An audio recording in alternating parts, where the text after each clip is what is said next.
కాంగ్రెస్ సర్కార్ పాలనలో రైతన్నకు ఉరికొయ్యలే దిక్కయ్యాయి. రేవంత్ ఏడాది పాలన రైతుల ఉసూరు తీస్తోంది. ప్రభుత్వ అసమర్థతో అన్నదాతల మరణ మృదంగం కొనసాగుతోంది. కాంగ్రెస్ అధికారం చేపట్టిన నాటి నుంచి 402 మంది రైతులు ఆత్మహత్య చేసుకోవడం ఆందోళన కలిగిస్తుంది. ఒకవైపు సాగునీటి సమస్య, మరోవైపు అప్పుల బాధలు రైతాంగాన్ని వేధిస్తున్నాయి. పెట్టుబడి సాయం ఇవ్వక, ఇస్తానన్న రుణమాఫీని అమలు చేయక రైతుల మరణాలకు సర్కార్ కారణమవుతోంది.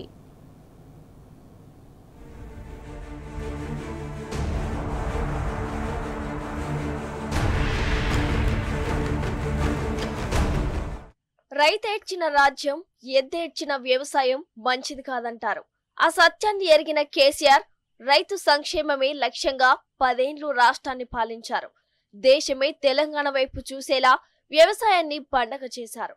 కానీ కాంగ్రెస్ అధికారంలోకి వచ్చిన ఏడాది కాలంలో అంతా తలకిందులైంది. సగటున రోజుకో రైతు తనువు చాలిస్తున్నాడు. రుణమాఫీ అరకొరగా కావడంతో పాటు ప్రభుత్వం నుంచి పెట్టుబడి సాయం అందటం లేదు. సాగునీటి ఇక్కట్లు తోడవడంతో దిగుబడి పడిపోయింది. అప్పుల పాలై రైతులు బలవన్ మరణాలకు పాల్పడుతున్నారు.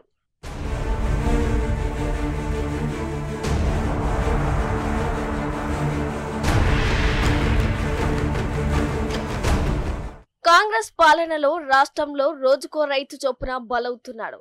సాగునీటి సమస్యలు ఒకవైపు, అప్పుల బాధలు తీరక మరోవైపు అవస్థలు పడుతున్న రైతులు ఆత్మహత్యలు చేసుకుంటున్నారు. రైతుల కష్టాలకు రాష్ట్రంలోని కాంగ్రెస్ సర్కార్ మరింత ఆజ్యం పోస్తుంది. పెట్టుబడి సాయం ఇవ్వక, ఇస్తానన్న రుణమాఫీని అందరికీ అమలు చేయక పరోక్షంగా రైతుల మరణాలకు కారణమవుతోంది. కాంగ్రెస్ అధికారంలోకి వచ్చిన నాటి నుంచి ఇప్పటి వరకు 402 మంది రైతులు ఆత్మహత్యలు చేసుకున్నారు. ఈ మేరకు బీఆర్ఎస్ మాజీ మంత్రి హరీష్ రావు బల్వన్ మరణాలకు పాల్పడిన రైతుల జాబితాను విడుదల చేశారు. 2023 డిసెంబర్ 9 నుంచి ఈ ఏడాది జనవరి 19 వరకు 402 మంది అన్నదాతలు ఆత్మహత్యలకు పాల్పడ్డారు. అంటే 2023 డిసెంబర్ 7న సీఎం రేవంత్ రెడ్డి నేతృత్వంలోని ప్రభుత్వం ఏర్పడిన తర్వాత 408 రోజుల్లో సగటున రోజుకొక రైతు చొప్పున ఆత్మహత్య చేసుకున్నాడని బీఆర్ఎస్ వాస్తవాలను బహిర్గతం చేసింది.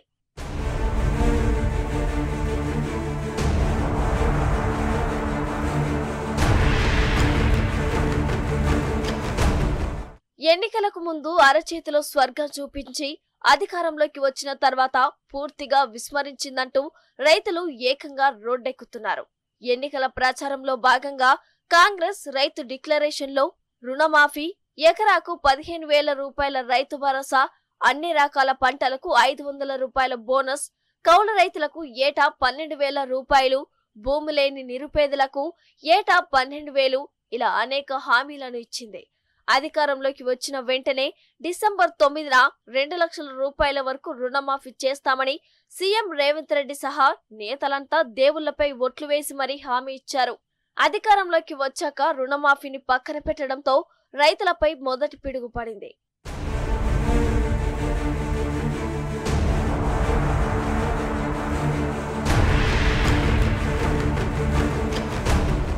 కాంగ్రెస్ సర్కార్ గద్దెనెక్కగానే యాసంగి పంటకు రైతు భరోసా అమలు చేస్తామని చెప్పి మొండి చేయి చూపడంతో పెట్టుబడి సాయం అందక రైతులు మరింత దిగాలు పడిపోయారు. ఫలితంగా రైతులపై అప్పుల భారం పెరిగింది. ఎన్నికలకు ముందు రైతు బంధు వేసేందుకు బీఆర్ఎస్ ప్రభుత్వం ప్రయత్నిస్తే అడ్డుకొని అధికారంలోకి వచ్చిన తర్వాత నెలల పాటు రైతులకు నగదు ఇవ్వకుండా కాలయాపన చేసింది. కాళేశ్వరాన్ని పక్కన పెట్టడం, ఇతర ప్రాజెక్టుల నిర్వహణలో వైఫల్యం కారణంగా చెరువుల్లో నీళ్లు లేక భూగర్భ జలాలు అడుగంటాయి. ఫలితంగా సాగునీరు అందని దుస్థితి నెలకొంది. వానాకాలం పంటకు ఇవ్వాల్సిన పెట్టుబడి సాయాన్ని ఎగ్గొట్టడంతో అప్పుల భారం మరింత పెరిగిపోయింది.